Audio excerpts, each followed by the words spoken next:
Halo Group People, pada kesempatan kali ini kita akan membahas mengenai pekerjaan-pekerjaan di ketinggian. Yang dimana pekerjaan-pekerjaan di ketinggian ini besar sekali terjadinya kecelakaan. Pekerjaan ini sendiri juga hampir terdapat pada setiap aktivitas perusahaan, terutama pada bangunan-bangunan pekerjaan tinggi. Yang dimana pekerja harus terlindung secara keselamatannya. Yang dimana juga tertuang di dalam Undang-Undang Keselamatan Kerja Nomor 1 Tahun 70, ini pun juga merupakan suatu kewajiban. Dan personil-personil yang bekerja di ruang terbatas ini perlu mendapatkan pelatihan dan sertifikasi khusus di bidangnya. Dengan latar belakang Permenaker Nomor 9 Tahun 2016, pekerjaan di ruang terbatas ini wajib memenuhi persyaratan K3 yang tertuang di dalam pasal 3 yang meliputi perencanaan, prosedur kerja, teknik bekerja aman, APD, perangkat pelindung jatuh, dan angkur, serta tenaga kerja itu sendiri. Oke, Group People, kemudian apakah di sini aplikasi-aplikasinya itu juga berlaku di tempat pekerjaan kita? Ya, tentu saja iya. Di mana penerapan pekerjaan ketinggian ini sesuai pada aspek K3. Ini juga tidak terlepas dari kewajiban perusahaan untuk menaati peraturan, di mana kewajiban perusahaan menurut pasal 5 Permenaker Nomor 9 Tahun 2016 adalah perusahaan wajib memperhatikan dan melaksanakan penilaian risiko dalam kegiatan atau aktivitas pekerjaan pada ketinggian. Selanjutnya, perusahaan juga wajib memastikan bahwa bekerja pada ketinggian hanya dilakukan dengan pekerjaan lantai dasar. Lalu kemudian kewajiban selanjutnya adalah melakukan langkah-langkah yang tepat dan memadai untuk mencegah kecelakaan. Nah, langkah-langkah untuk mencegah kecelakaan kerja itu juga tidak terbatas. Memastikan bahwa pekerjaan dapat dilakukan dengan aman itu juga kewajiban dari perusahaan, yang dimana juga tersedia peralatan-peralatan yang sudah disediakan. Lalu kemudian memberikan peralatan keselamatan yang tepat untuk tenaga kerja apabila dia jatuh jika pekerjaan dapat dilakukan pada tempat ataupun jalur. Dan menyediakan peralatan-peralatan kerja untuk meminimalkan jarak jatuh dan mengurangi konsekuensi dari jatuhnya tenaga kerja. Serta menerapkan sistem izin kerja pada ketinggian dan memberikan instruksi atau melakukan hal lainnya yang berkenaan dengan kondisi-kondisi pekerjaan. Oke, Group People, jadi kalau menurut Permen Nomor 9 Tahun 2016, yang dimana terdapat prosedur kerja. Nah, apa saja sih hal-hal yang masuk di dalam prosedur kerja itu? Ya, yaitu adanya teknik dan cara perlindungan jatuh. Kemudian cara pengelolaan peralatan. Lanjutnya, cara ataupun teknik melakukan pengawasan pekerjaan. Selanjutnya, adanya pengamanan dari tempat kerja dan kesiapsiagaan dan tanggap darurat, yang dimana ini semua harus dimiliki oleh personel-personel yang berkompetensi di dalam pekerjaan di ketinggian. Lalu kemudian tenaga kerja di sini yang dimana persyaratannya itu harus berkompeten dan berwenang di bidang K3. Nah, di dalam bekerja di ketinggian ini, atau di mana di dalam Permen 9 tahun 2016 ini, ya, tenaga kerja tersebut dibagi menjadi tenaga kerja pada bangunan tingkat tinggi tingkat 1, ya, bangunan kerja pada bangunan tinggi tingkat 2, tenaga kerja pada pekerjaan ketinggian, ya, atau tenaga kerja pada ketinggian tingkat 1, tenaga kerja pada ketinggian tingkat 2, dan tenaga kerja pada ketinggian tingkat 3.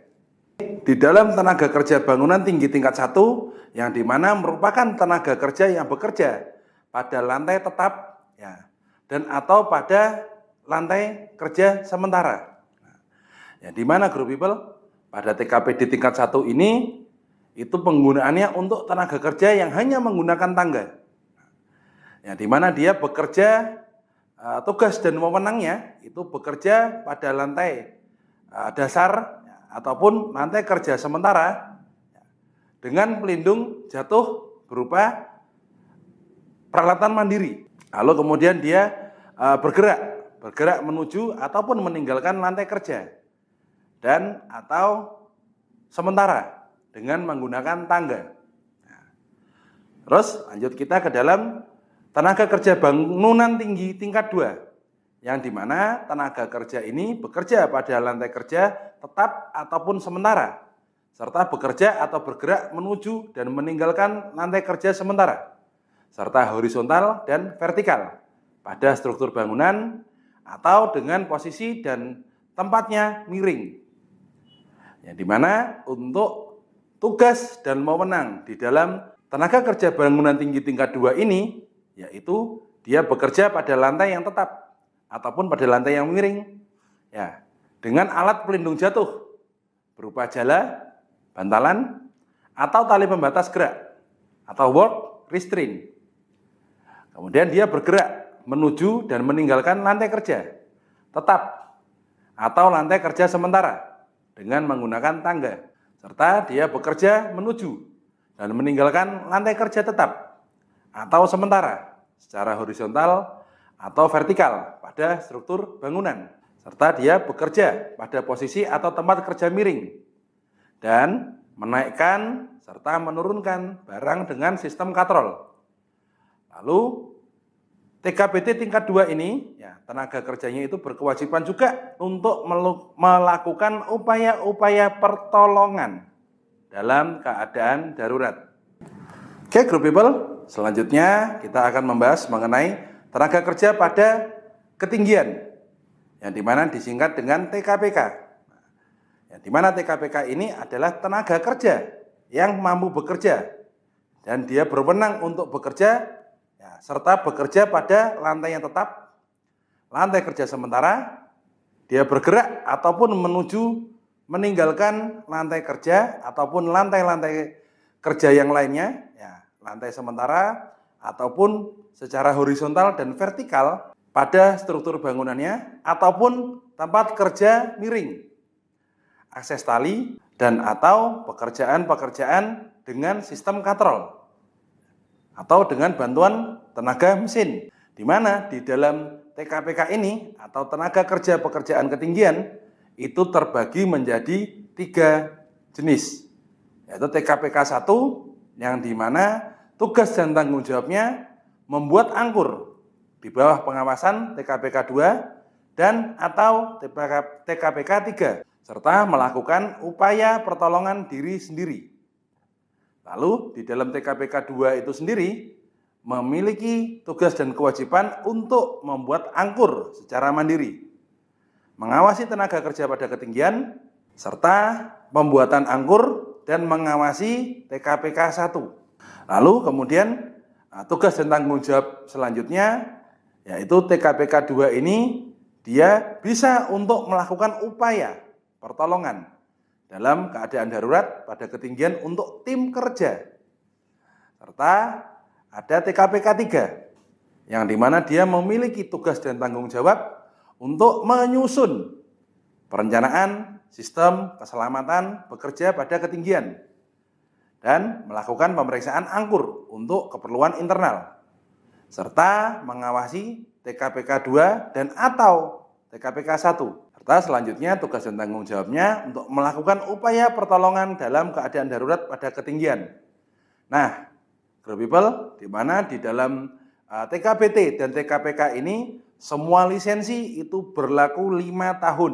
Nah, group people, di dalam pelaksanaannya untuk pelaksanaan training di dalam TKBT ini yaitu akan dilaksanakan selama 8 jam pelajaran.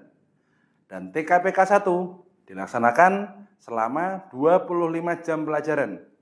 TKPK 2 dilaksanakan dalam waktu 35 jam pelajaran dan TKPK 3 dilaksanakan dalam waktu 50 jam pelajaran.